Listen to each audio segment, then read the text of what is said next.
வணக்கம். இன்றைக்கி நம்ம பார்க்க போகிற சமையல் ஒரு அருமையான பிரண்டை இட்லி பொடி எப்படி செய்யலாங்கிறத பார்க்கலாம். இது வந்து இட்லிக்கு மட்டும் இல்லை, சாதத்துலேயும் போட்டு பரட்டி சாப்பிட்றதுக்கு சூப்பராக இருக்கும். சூடான சாதத்தில் நெய் இல்லை நல்லெண்ணெய் ஊற்றி சாப்பிட்டிங்கன்னா அருமையாக இருக்கும். இட்லி தொட்டு சாப்பிட்றதுக்கும் ரொம்ப சூப்பராக இருக்கும், ரொம்ப ஆரோக்கியமாக இருக்கும். வாரத்தில் ஒரு 2 நாளாவது இந்த பிரண்டை வந்து எடுத்துக்கணும். உடம்புக்கும் ரொம்ப நல்லது. நரம்பு பிரச்சனைகள் வந்து சரி பண்ணும். மூட்டு வலி பிரச்சனைலாம் இருந்துச்சுன்னா இந்த பிரண்டை பொடி வந்து ரெகுலராக எடுத்துகிட்டு ரொம்ப சரியாகும். ஸோ வாங்க இந்த ஆரோக்கியமான பிரண்டை இட்லி பொடி எப்படி செய்யலாங்கிறத பார்க்கலாம். ஒரு பேன் எடுத்துக்கலாம். பேன் சூடானதும் மெஷரிங் கப்பில் 1/4 கப் அளவுக்கு உளுந்து சேர்த்துக்கலாம். இதுக்கு பதிலாக கருப்பு உளுந்து சேர்க்குறனாலும் சேர்த்துக்கலாம். நல்லா செவந்து வர அளவுக்கு வறுத்துக்கலாம். உளுந்து நல்லா செவந்து வந்துடுச்சு. வேறு பிளேட்டுக்கு மாற்றிக்கலாம். கடலைப்பருப்பு 1/4 கப் அளவுக்கு எடுத்துக்கலாம். இதையும் நல்லா வறுத்துக்கலாம். செவந்து வரணும். இப்போ பாருங்கள், கடலைப்பருப்பு நல்லா வறுபட்டு செவந்துடுச்சு. வேறு பிளேட்டுக்கு மாற்றிக்கலாம். 1/4 கப் அளவுக்கு எள்ளு எடுத்திருக்கேன். என்கிட்ட இப்போதைக்கு வெள்ளை எள்ளு தான் இருக்குது, அதனால வெள்ளை எடுத்திருக்கேன். நீங்கள் கருப்பு எடுக்கிறதுனால எடுத்துக்கலாம். எது பிடிக்குதோ நீங்கள் அதை சேர்த்துக்கோங்க. எள்ளு நல்லா வறுபட்டுருச்சு. பாக்கெட்டில் வர எள்ளு வந்து ஏற்கனவே வறுத்து தான் வருது, அதனால் இது வந்து படப்படன்னு வெடிக்காது. இப்போதையும் வேறு பிளேட்டுக்கு மாற்றிக்கலாம். இதை மட்டும் தனியாக வேறு தட்டுக்கு மாற்றிக்கலாம். இப்போ அதே கடாயில் புளி பார்த்திங்கன்னா ஒரு சின்ன நெல்லிக்காய் சைஸுக்கு புளி வந்து பிச்சு போட்டுக்கலாம். இதையும் வதக்கி எடுத்துக்கலாம். இது வந்து சாதத்தில் போட்டு சாப்பிட்றதுனால புளி சேர்த்திங்கன்னா நல்லாயிருக்கும் டேஸ்ட்டாக. நீங்கள் இட்லி பொடி அரைக்கிறீங்கன்னா புளி வந்து தேவையில்லை. நீங்கள் போட்டு அரைக்கிற பழக்கம் இருந்துச்சுன்னா இட்லி பொடிக்கு போட்டு அரைச்சிக்கோங்க. நான் வந்து இட்லி பொடிக்கு வந்து புளி வந்து சேர்க்க மாட்டேன். இது சாதத்துக்கு போட்டு சாப்பிட்றதுனால கொஞ்சம் புளி சேர்த்தோம்னா நல்லாயிருக்கும். புளிக்கும் காரம்லாம் சேர்த்து நல்லாயிருக்கும், அதனால் புளி சேர்த்துருக்கேன். இப்போ புளியும் நல்லா சூடு ஏறிடுச்சு. இதையும் எடுத்துடலாம். இப்போ மெஷரிங் கப்பில் 1/4 கப் அளவுக்கு துருவன தேங்காய் சேர்த்துக்கலாம். எண்ணெயெல்லாம் ஊற்ற வேணாம். அந்த தேங்காய் வந்து நல்லா அப்படியே செவந்து வரணும். அதில் உள்ள எண்ணெய் சத்து வந்து நல்லா வற்றி செவந்து வரணும்.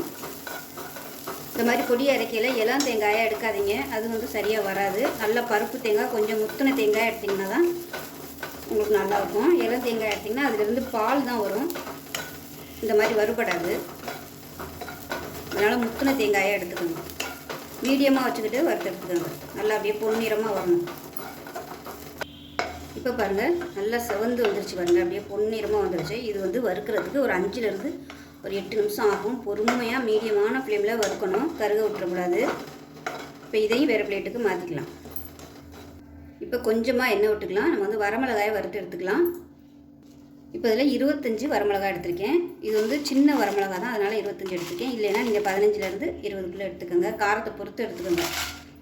உங்களோட விருப்பத்துக்கு தகுந்த மாதிரி காரம் கூடவோ குறைச்சோ நீங்கள் சேர்த்துக்கலாம். நான் வந்து ஒரு அளவாக தான் போட்டிருக்கேன். இது வந்து ஒரு வேளை பொடியெல்லாம் அரைச்சி முடிச்சதுக்கப்புறம் பத்தலைன்னா மறுபடியும் நான் வரமிளகாயை வறுத்து அரைச்சி சேர்த்துக்கிடுவேன். ஏன்னா எல்லா மிளகாயும் ஒரே காரமாக இருக்குன்னு சொல்ல முடியாது. ஒரு சில மிளகா வந்து காரம் அதிகமாக இருக்கும், ஒரு சில காரமே இருக்காது, அந்த மாதிரிலாம் இருக்கும். அதனால் அளவை பொறுத்து, காரத்தை பொறுத்து நீங்கள் சேர்த்துக்கோங்க. இப்போ இந்த மிளகா வறுபடும் போதே தேவையான அளவுக்கு உப்பு சேர்த்துக்கலாம். நான் வந்து ஒரு 1/2 டேபிள் ஸ்பூன் அளவுக்கு சேர்த்துருக்கேன். கல் உப்பு. பக்கலையெல்லாம் நம்ம அரைச்சதுக்கப்புறம் சேர்த்துக்கலாம். இப்போ இதுவும் நல்லா வறுபட்டுருச்சு. மிளகா நல்லா உப்பி வந்துருச்சு பாருங்கள். இதையும் வேறு பிளேட்டுக்கு மாற்றிக்கலாம். இப்போ அதே கடாயில் கொஞ்சம் எண்ணெய் விட்டுக்கலாம். இப்போ தான் வந்து நம்ம பிரண்டையை வந்து வதக்க போகிறோம்.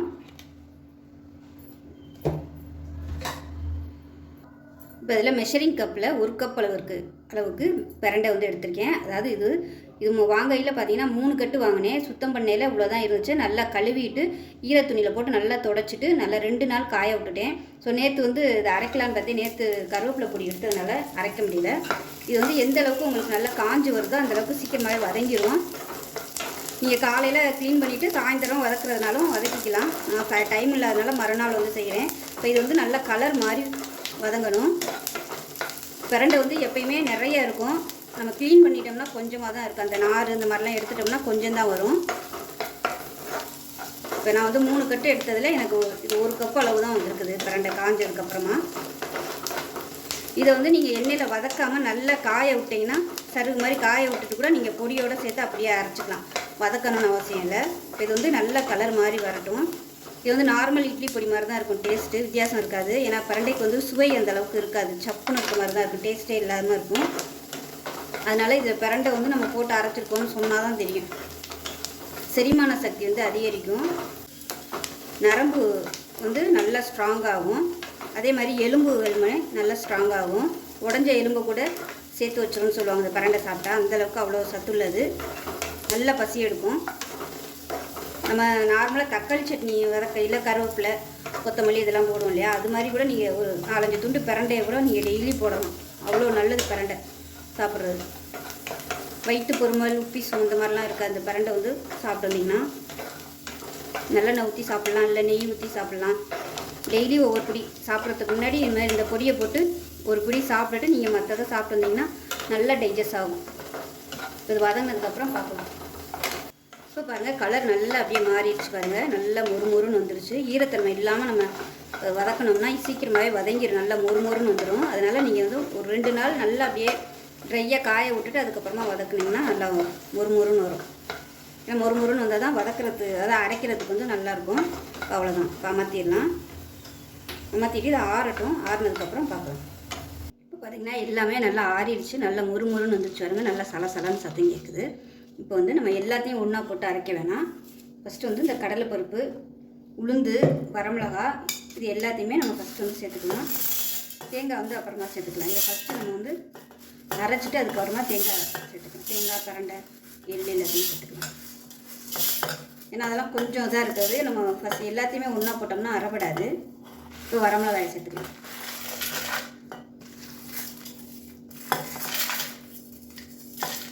இப்போ ஃபஸ்ட்டு வந்து நம்ம இதை அரைச்சிக்கலாம். அரைச்சிட்டு அதுக்கப்புறமா பார்க்கலாம். இப்போ பாருங்கள் நல்லா நைஸாக அரைச்சாச்சு. அது நைஸாக இல்லை, ஒன்றும் அதிகமாக இருக்குது.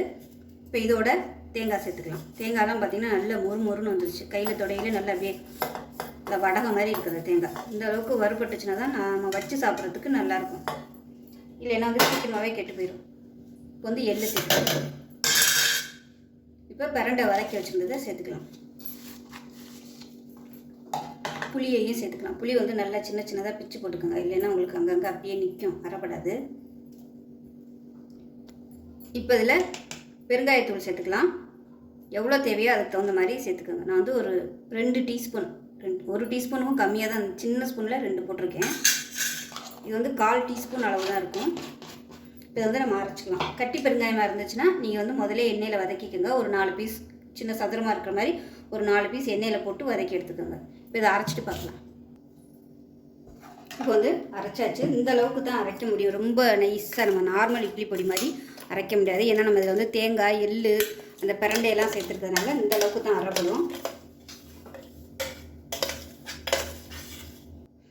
இப்போ நமக்கு அருமையான பிரண்டை பொடி ரெடி ஆயிடுச்சு. இது வந்து சாதத்துக்கும் தொட்டுக்கலாம், இட்லி, தோசை எல்லாத்துக்குமே தொட்டுக்கலாம். நெய் ஊற்றி இல்லை நல்லெண்ணெய் ஊற்றி சாப்பிட்டிங்கன்னா சூப்பராக இருக்கும். டெய்லி ஒவ்வொரு பிடி போட்டு சாப்பிடுங்க, அவ்வளோ டேஸ்ட்டாக இருக்குது. அப்படி வாசமாக இருக்குது, எள்ளு சேர்த்துருக்கனால நல்ல வாசனையாக இருக்குது. ஸோ கண்டிப்பாக பிரண்டை வந்து கிடச்சிச்சின்னா செஞ்சு பாருங்கள். இது வந்து ரொம்ப நாளைக்கெலாம் நம்ம வந்து ஸ்டோர் பண்ண முடியாது. 1 மாதம் இல்லை ஒரு 2-3 வாரத்துக்குள்ளே வந்து காலி பண்ணிடுங்க. கொஞ்சம் கொஞ்சமாக போட்டு அரைச்சிடுங்க. கிடச்சிச்சின்னா நீங்கள் ஒரு 2-3 வாரத்துக்கு ஒருக்க கூட நீங்கள் செஞ்சு சாப்பிட்லாம், அருமையாக இருக்கும். அவ்வளோதான். இந்த பிரண்டை பொடி மூட்டு வலி, வாதம் இந்த மாதிரி இதுக்கெலாம் நீங்கள் இதை எடுத்துகிட்டு வந்தீங்கன்னா ரொம்பவே நல்லாயிருக்கும், நல்லா கேட்கும். எந்த ஒரு சைடு எஃபெக்ட்டுமே வராது, அவ்வளோ டேஸ்ட்டாக இருக்கும். இதெல்லாம் ஒரு பாரம்பரியமான ஒரு ரெசிபி. யாருமே இதை வந்து ட்ரை பண்ணுறதில்ல, அவ்வளோ டேஸ்ட்டாக இருக்கும். இந்த பிரண்டையெல்லாம் செஞ்சு சாப்பிட்டு பாருங்கள். டேஸ்ட் அப்படியே அட்டகாசமாக இருக்கும். இப்போ இந்த வாசனையே பார்த்திங்கன்னா அவ்வளோ சூப்பராக இருக்குது. வெறும் வாயிலே சாப்பிட்லாம் போல இருக்குது, அந்தளவுக்கு இருக்குது. உங்களுக்கு நைஸாக வேணும்னு நினச்சேன்னா நீங்கள் வந்து முதல்ல உளுந்து, கடலைப்பருப்புலாம் நல்லா நைஸாக அரைச்சிக்கோங்க. அவ்வளோதான், அருமையாக ரெடி ஆகிடுச்சு பாருங்கள். பார்க்கவே எவ்வளோ சூப்பராக இருக்குன்னு.